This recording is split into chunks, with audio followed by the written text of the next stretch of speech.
Today on the channel, we dive into the Mighty Morphin Power Rangers Super 7 Ultimate Series 1 with the Yellow Ranger.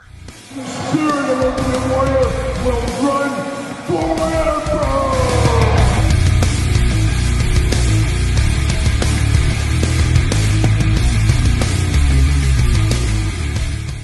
Welcome everyone, Kyle here, and welcome back to the channel for another Super 7 Ultimate Edition unboxing and review. And today we got something special, as we got a brand new Super 7 Ultimates line in the Power Rangers. But remember, for all your Power Ranger, Super 7 Ultimate needs and a whole lot more, make sure you're hitting up Entertainment Earth. Use discount code KYLE, save yourself 10% on all in-stock items. Anything over $39, it ships free. Got to get a deal. And we got some new Ultimate Editions here, as we've got Trini, of course, the Yellow Ranger, or Aisha, I guess. It's kind of a 2-in-1 figure here.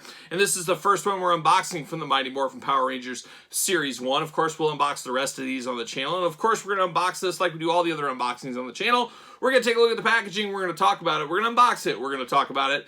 We're going to see where it goes from there. And very interesting here, as you guys do know, about a year ago when these were first announced, what is time? It was 18 months ago. Who knows? I did sell my Hasbro Lightning collection. I said, okay, I'm all in on the Super 7, getting rid of the Lightning collection. Well, if you've watched the channel recently, we just unboxed the 30th anniversary Lightning Collection Yellow Ranger on the channel about a week ago. So maybe an interesting time here to do a little comparisons. And of course, we'll do that later on in this very video. But I have some ideas what I'm going to do with my collection, and we'll talk about that a little bit here in this video. But first, let's show off this shipper box. We always get these with these Super 7 figures. Always love these. Protect the packaging, protect the figures even a little bit more. But very cool there. Of course, we've seen those before. See you later. Goodbye. Then we get the packaging here in the Ultimates that I always love, the Super 7 packaging. Always cool with the slipcover case. All uniform packaging for the most part. Looks really, really nice. Of course, you got the saber-toothed tiger right there on the front. Looking really good. Got all the lightning going on. The yellows and green colors looking cool. Classic Power Ranger logo on the back. Always cool to see as well. Of course, it says Yellow Ranger down low. And then we get the slipcase. And we slip it right off just like so. Off to the races. Off to the side. See you later. And then we get old Trini, Aisha, Yellow Ranger here in the package. Looking really, really nice. Love that packaging. The colors really do pop. Really feels Power Rangers to me. Look at all those accessories. Look at all those extra heads. There's a lot going on in here.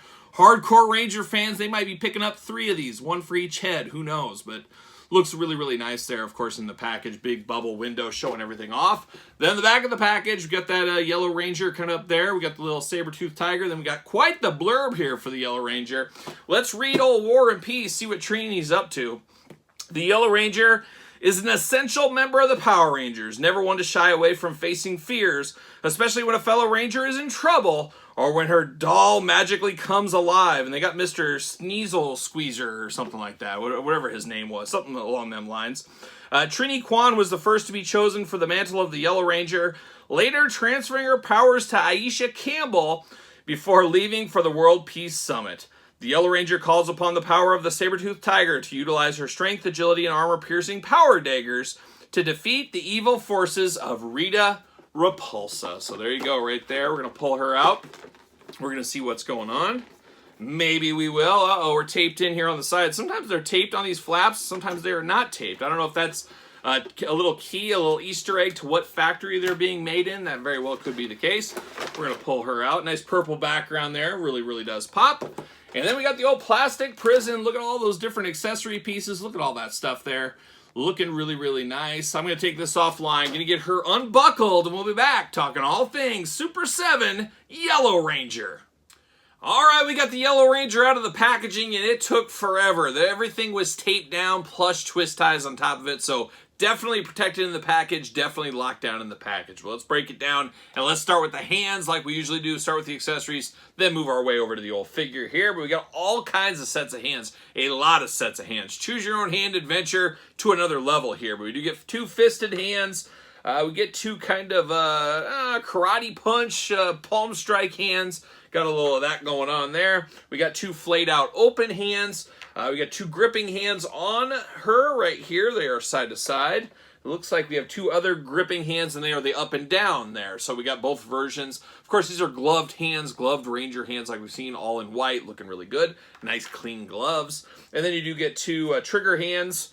I don't know, I got one kind of splayed out hand, one kind of trigger hand. I don't know how you explain it, but we got plenty of hands here for the Yellow Ranger. So as I said earlier, choose your own adventure. Choose which hand you could possibly want is right here with the Yellow Ranger.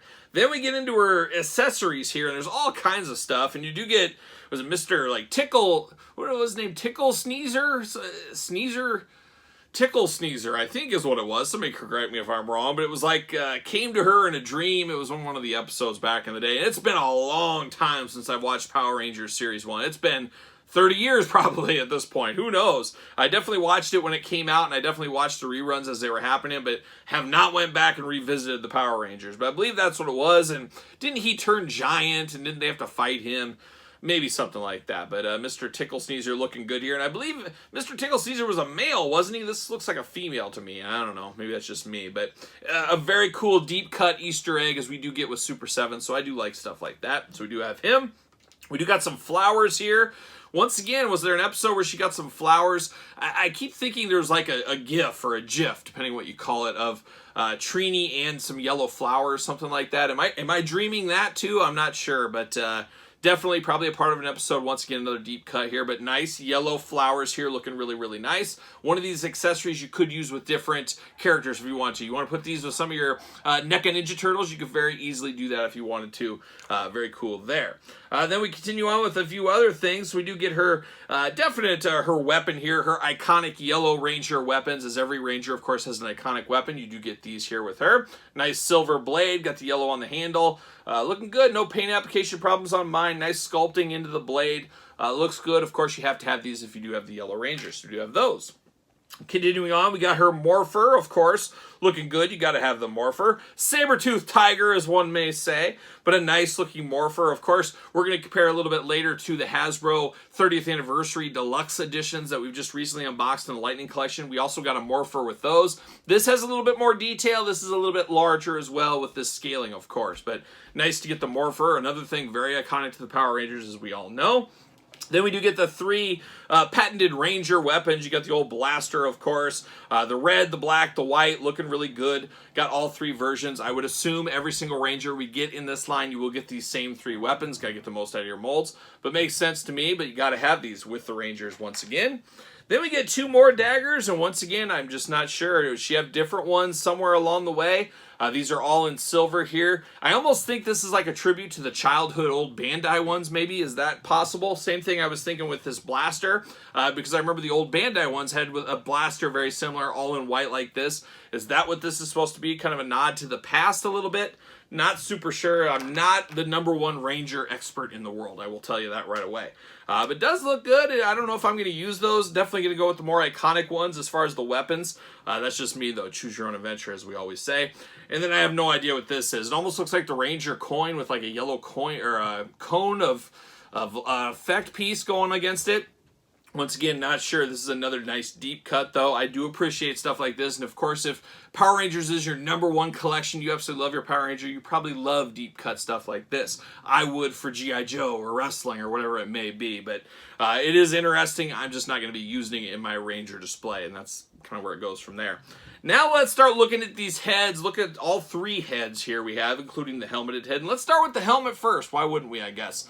Definitely saber-toothed tiger. You got the black eyes at the top. You got the silver fangs of the saber-toothed tiger. You got the silver mouthpiece on here. Looks really, really nice. You got the lips against it.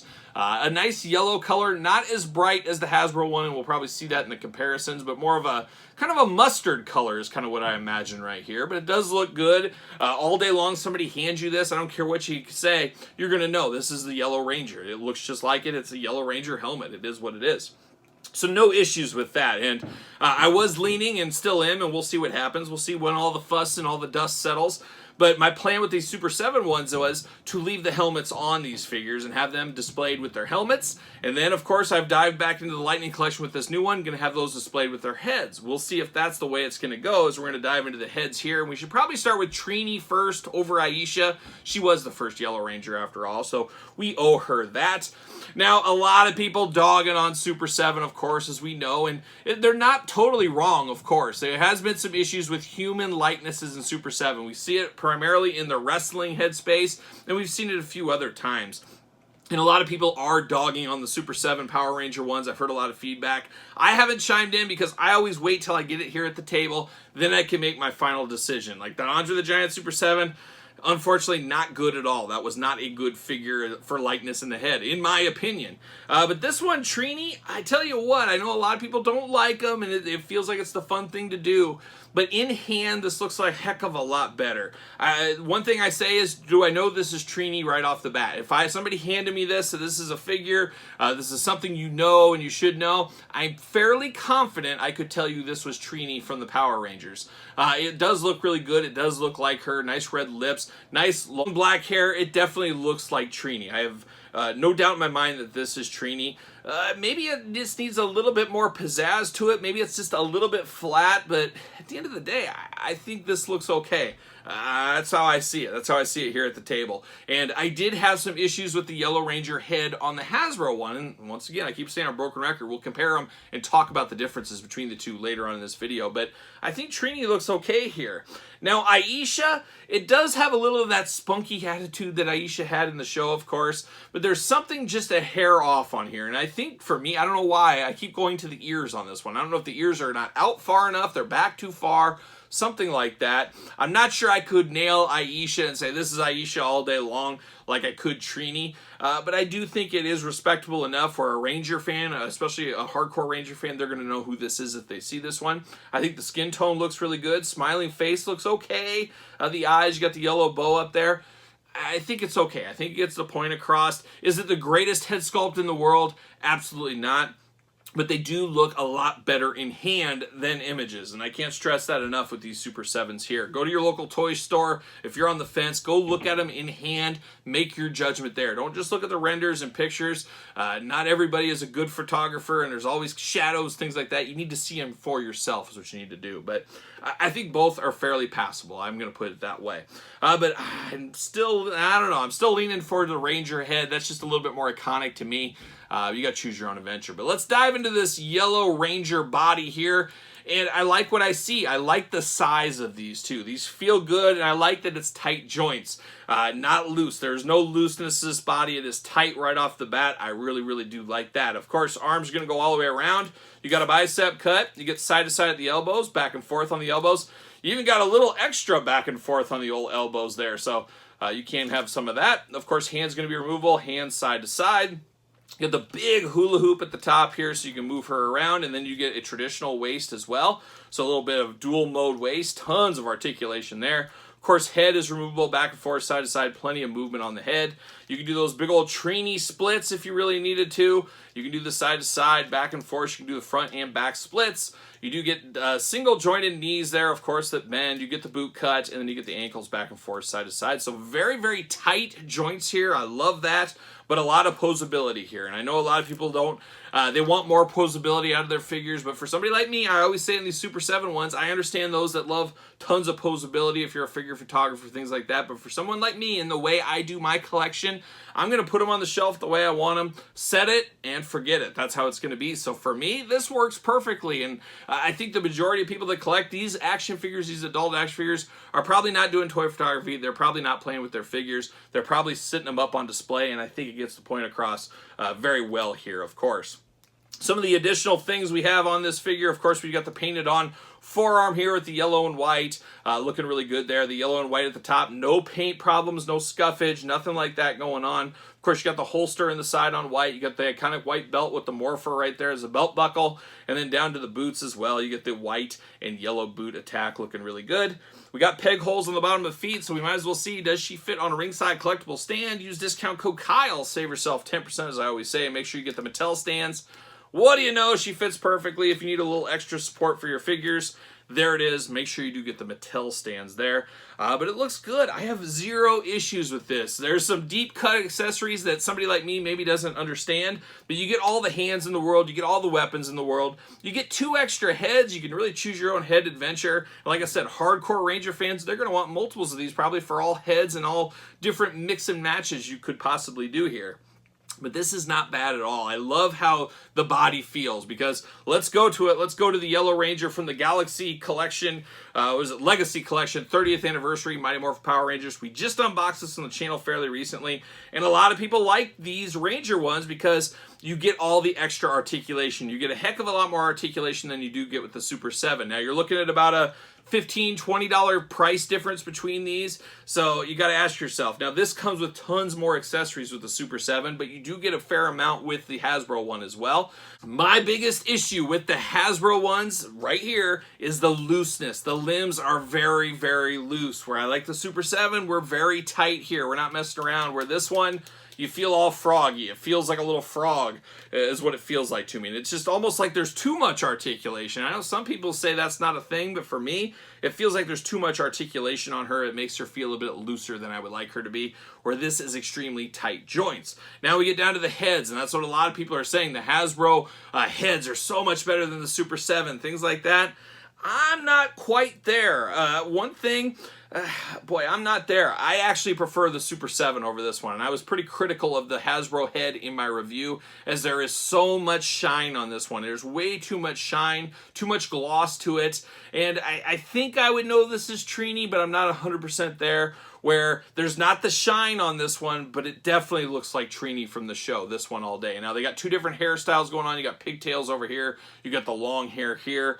I'm not exactly sure. And it's almost making me rethink. I'm going to have to really revisit this, because my plan was use the human heads on the Hasbro, use the Ranger helmets on the Super 7. I'm almost thinking about switching that around and using the human heads right here, at least in this example, the first one we're looking at here, because I do like this head sculpt better than this one.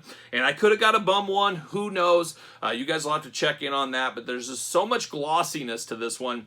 It just takes away from the actual figure's look. That's just me. That's my opinion, though. And then the heads on these two, once again, do you like a brighter yellow or do you like more of a mustard yellow? In my imagination, it is more of a mustard yellow. So I guess it is what you prefer in your Rangers here. But to me, I'm going Super 7. I know that's not the popular opinion for everybody. There's a lot of Lightning Collection fans, and I'm sure there's going to be a lot of Super 7 fans. But this is the first one, of course. We got a long way to go. And as Jerry Reed would say, we've got a long way to go and a short time to get there. Exactly right, Jerry Reed. I thank him for chiming in here. As we got to unbox the rest of the set, we'll see what's going on here. But for this one, I like the tight joints. I like the bigger scale. I like the more accessories here. And I like the head sculpts better. I gotta call it like I see it, and that's how I see it, and that's what we're saying right here. So I'm going Super 7 over this one, and I know it shocks a few people out there, I'm sure, at the end of the day. So there it is, but let me know your thoughts here, especially if you have both of these. I don't know if there's a lot of people that have both of these yet, but if you do, chime in, let me know your thoughts, let me know what you think. And I could be wrong, I could be crazy, it's just my opinion, and that's the way it is here. You guys sound off with your opinion in the comments, and don't forget to stay tuned for the rest of this Series 1 Ranger unboxings here on the channel. But don't forget to like this video too, always helps out the channel. Hit the old notification bell and subscribe to this very YouTube channel, and don't forget about the Patreon for early access to videos like this, bonus content, exclusive content, Q&As, you name it, there's a lot going on over the old Patreon channel. And there's also stuff going on over at SirPaul64 on Twitter, Instagram, _Kyle_Peterson. Make sure you're following those on social media. You can also check out ProWrestlingTees.com, search Kyle Peterson. So for the Yellow Ranger Super 7 Ultimates Series 1, I am Kyle. See you guys all real soon.